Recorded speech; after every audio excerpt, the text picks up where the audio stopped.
Hello friends, आज हम class 6 का एनसीईआरटी से शुरुआत करते हैं। एनसीईआरटी का ओवरव्यू क्लास आरंभ कर रहे हैं। हिस्ट्री लिए हैं सबसे पहले क्लास 6 का। यहाँ से हम हर क्लास का चैप्टर वाइज ख़त्म करेंगे एनसीईआरटी का ओवरव्यू करके। तो ज़्यादा बात करना अच्छा नहीं है, क्लास पे डायरेक्ट फोकस करते हैं। तो मैं इस चैप्टर में क्या इंपॉर्टेंट पॉइंट है उसको मैं लूँगा। हर चैप्टर का मैं इंपॉर्टेंट पॉइंट ले लूँगा जो कि एग्ज़ाम के लिए सही साबित हो। तो इस चैप्टर से क्या जरूरी है वो मैं देखता हूँ। इस चैप्टर का पहला पॉइंट है नर्मदा नदी। आपको याद रखना, इस नदी के किनारे लाख वर्ष पहले आरंभिक नगरों का शुरुआत हुआ था। यहाँ लिखा हुआ आरंभिक लोगों में से कुछ कुशल संग्राहक इसके आसपास जंगलों में विशाल संपदा से परिचित थे। अपने भोजन के लिए वे जड़ों, फलों, जंगल के अन्य उत्पादों का यहीं से संग्रह किया करते थे। वे जानवरों का आखेट भी करते थे। आखेट मीन्स शिकार करते थे। मतलब कहने का है, आरंभिक जो लोग बसे थे वो नर्मदा नदी के तट पर बसे थे। इतना आपको याद रखना है, ठीक है। उसके बाद अगला टॉपिक आपका इम्पोर्टेंट है। ये क्वेश्चन बहुत बार पूछता है कि 8000 वर्ष पूर्व स्त्री पुरुषों ने सर्वप्रथम जौ और गेहूँ की खेती करना कहाँ आरंभ किया था। तो आपको ये क्वेश्चन इम्पोर्टेंट बन जाता है इसके लिए। तो ये टॉपिक आपको क्लियर होना चाहिए। यह स्थान है उत्तर पश्चिम की सुलेमान और किरथर पहाड़ियाँ। तो ये माइंड में बैठा लीजिए, सुलेमान और किरथर पहाड़ियाँ किधर है, उत्तर पश्चिम में। ओके, इससे क्या हुआ था आगे पढ़ लेते हैं थोड़ा। उत्तर पश्चिम की सुलेमान और किरथर पहाड़ियों का पता लगाओ बोल रहा है, ठीक है। इसी क्षेत्र में कुछ ऐसे स्थान है जहाँ लगभग 8000 वर्ष पूर्व स्त्री और पुरुषों ने सबसे पहले गेहूँ तथा जौ जैसी फसलों को उपजाना आरंभ किया था। तो ये चीज़ आपको इम्पोर्टेंट याद रखना है, ठीक है। उसके बाद इम्पोर्टेंट आपका आ रहा है, ये फिर आ रहा है इम्पोर्टेंट है, उत्तर पूर्व में गारो और इधर क्या है, मध्य भारत में विंध्य पहाड़ियाँ। ये दोनों जगह आपको याद रखना है। उत्तर पूर्व में कौन सा स्थान है, गारो खासी जनता। आप सुनिए, मेघालय जो पहाड़ में, मेघालय में जो पहाड़ पाई जाती है वहाँ की जनजातियाँ भी वही कही जाती है। तो वही गारो है। तो बोल रहे हैं उत्तर पूर्व में गारो और मध्य भारत में विंध्य पहाड़ियाँ। ये आपको याद रखना। यहाँ क्या हुआ था, ये कुछ अन्य ऐसे क्षेत्र थे जहाँ कृषि का विकास हुआ था। मतलब जो सुलेमान और किरथर थे ही, उसके अन्य क्षेत्र जो थे वो ये थे गारो और मध्य में विंध्य पहाड़ियाँ, ठीक है। उसके बाद आते हैं, इसमें मानचित्र में भी देख सकते हैं उत्तर पूर्व बोला भी तो आपका गारो कहाँ, उत्तर पूर्व है। ये उत्तर ऊपर है, इधर आते हैं तो क्या हुआ, पूर्व होता है। दिशा का ज्ञान तो आपको होगा ही। तो ये हो गया। और सुलेमान आपका किधर था, पश्चिम में था, उत्तर पश्चिम में था ना। तो ये पश्चिम में, किरथर यहाँ पर है, दिख रहे हैं, और सुलेमान यहाँ पर है, ठीक है। तो आप इसको समझ गए। तो अगला टॉपिक क्या है उसको देख लेते हैं। हाँ, ये भी टॉपिक इम्पोर्टेंट है। सिंधु तथा इसकी सहायक नदियों, सिंधु तथा सहायक नदियाँ जो है, इसकी सहायक नदियों के किनारे क्या हुआ था उसके बारे में जान लेते हैं। सहायक नदियाँ उन्हें कहते हैं जो एक बड़ी नदी में मिल जाती है। लगभग 4700 वर्ष पूर्व इन्हीं नदियों के किनारे कुछ आरंभिक नगर फले फूले। मतलब सिंधु और उसकी सहायक नदियों के आसपास ही 4700 वर्ष पूर्व आरंभिक नगर फले फूले। कब फूले फूले आपको याद रखना, 4700 वर्ष पूर्व। क्वेश्चन में दे दिया अगर सीधा सीधे उतार के 4700 वर्ष पूर्व किन नदियों के किनारे आरंभिक नगर फले फूले, ठीक है। आपको याद रखना 4700 वर्ष पूर्व सिंधु नदी और उसके सहायक नदियों के बीच आसपास ये आरंभिक नगर बसे थे, ठीक है। उसके बाद क्या है, गंगा और इसकी सहायक नदियों के किनारे तथा समुद्र तटवर्ती इलाकों में नगरों का विकास लगभग 2500 वर्ष पूर्व हुआ था। गंगा के सहायक नदी और गंगा के आसपास जो क्षेत्र था वहाँ कब विकास हुआ था, रहने का नगरों का, रहने के लिए नगरों का विकास हुआ था 2500 वर्ष पूर्व। और सिंधु नदी के किनारे 4700 पूर्व। कंफ्यूजन नहीं होना है, गंगा का याद कर लेना 2500, गंगा की लंबाई भी लगभग वही 2525 है। तो इससे आपको गंगा का याद रह जाएगा, ठीक है। आगे आते हैं।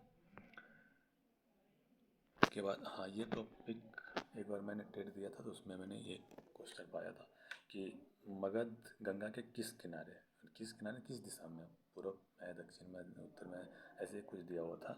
तो इसको याद रखना, गंगा के दक्षिण में इन नदियों के आसपास का क्षेत्र प्राचीन काल में मगध जो वर्तमान बिहार में है नाम से जाना जाता है। किधर है? गंगा क्या दक्षिण में है। ठीक है, इतना ही याद रखना है। ठीक है, और कोई खास इधर नहीं है। आपको जो इम्पोर्टेंट है मैं अपने बता दूंगा। उसके बाद मैं आता हूँ, हाँ यहाँ फिर इम्पोर्टेंट है। अपने देश के लिए हम प्राय इंडिया तथा भारत जैसे नामों का प्रयोग करते हैं। इंडिया शब्द इंडस से निकला है, जिसे संस्कृत में सिंधु कहा जाता है। समझ रहे हैं? इंडिया शब्द किससे निकला है? इंडस से, जिससे क्या संस्कृत में क्या कहता है? सिंधु। अपने एटलस में ईरान और यूनान का पता लगाओ। ठीक है, एटलस में देखेंगे लगभग 2500 वर्ष पूर्व उत्तर पश्चिम की ओर से आने वाले ईरानियों और यूनानियों ने सिंधु को हिंदोस अथवा इंडोस कहा था। क्या कहा था? यूनानियों ने क्या कहा था सिंधु को?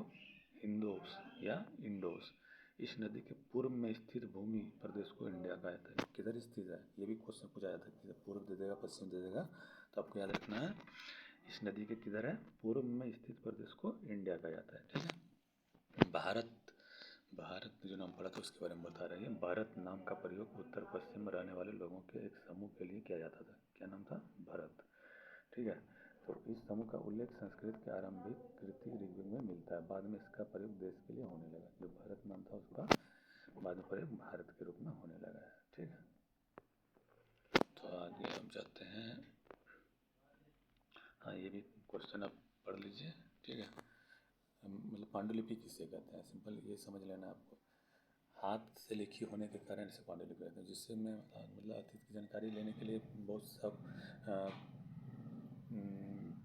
अतीत से जानकारी प्राप्त करने के लिए अनेकों चीज़ें हैं, पुरातात्विक स्रोत, लेकिन पांडुलिपि भी उसमें से एक है। तो पांडुलिपि क्या होती है? जिसे मैं हाथ से लिखा जाता है, जिसे मेनू क्या हाथ से लिखा हुआ चीज़ को मेनू कहा जाता है। अंग्रेजी में पांडुलिपि के लिए प्रयुक्त होने वाला मेनूस्क्रिप्ट शब्द लैटिन शब्द मेनू, जिसका अर्थ हाथ है, से निकला है। यह पांडुलिपि प्रायः ताड़पत्रों अथवा हिमालय क्षेत्र में उगने वाले भोज नामक पेड़ की छाल से विशेष तरीके से तैयार किया जाता था।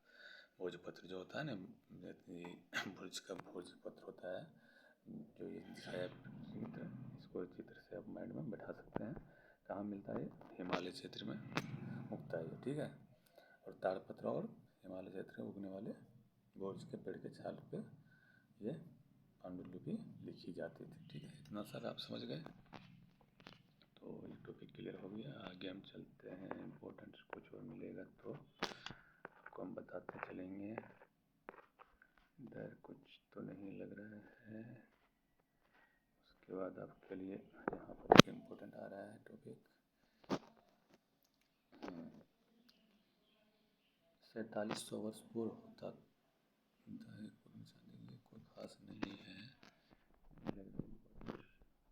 मैंने नोट्स बनाए हैं, लेकिन नोट्स से अच्छा हुआ कि किताब को दे दूँगा तो आप लोग को लगेगा कि किताब मेरा पूरा रिवीजन हो गया। इसलिए मैं किताब से ही मेन टॉपिक को पढ़ाना चाहता हूँ। इसलिए आपको मैं ये भी थोड़ा पढ़ लीजिए इसको। पांडुलिपियों, अभिलेखों तथा पुरातत्व से ज्ञात जानकारियों के लिए इतिहासकार प्रायः स्रोत शब्द का प्रयोग करते हैं। क्या चीज़ करते हैं? स्रोत। किसको कहते हैं? पांडुलिपियों, अभिलेखों तथा पुरातत्व से जो भी ज्ञान प्राप्त हो उसे क्या कहते हैं? स्रोत कहते हैं। ठीक है, इतना ही काफ़ी है। उसके बाद में आगे मैं आता हूँ। आगे तो कुछ इम्पोर्टेंट नहीं लगा। हाँ, यहाँ पर थोड़ा सा देख सकते हैं तिथियों का मतलब। तिथियों का मतलब क्या होता है? जैसे ईसा पूर्व इस बुक में जो लिया गया है उसके लिए बताया है, कोई खास चीज़ नहीं है। तो आप जानते हैं ईसा के जन्म से पूर्व को ईसा पूर्व कहा था, उसके जन्म के बाद को ईस्वी सन कहा जाता है। ये तो पता ही होगा, तो इसके बारे में कोई खास कुछ नहीं है। इसको भी थोड़ा जान लीजिए। अंग्रेजी में BC, हिंदी में ईसा पूर्व का तात्पर्य before Christ. BC full form हो गया बिफोर क्राइस्ट, ईसा पूर्व हो गया। कभी कभी तुम तिथियों से पहले AD हिंदी में लिखा पाती हो। यह एनो डोमिनी नामक दो लैटिन शब्दों से बना था। इसका तात्पर्य ईसा मसीह के जन्म के वर्ष से है। एनो डोमिनी में AD लिखा हुआ रहता है ना, उसका मतलब क्या होता है? एनो डोमिनी। इतना याद रखिए, और कुछ खास तो नहीं है। इधर तो कोई खास नहीं लिख रहा है आपका। कुछ नहीं लग रहा है, आगे चलते हैं। कुछ खास नहीं है, खास नहीं, इतना ही इम्पोर्टेंट था इस चैप्टर से। Thank you watching this video.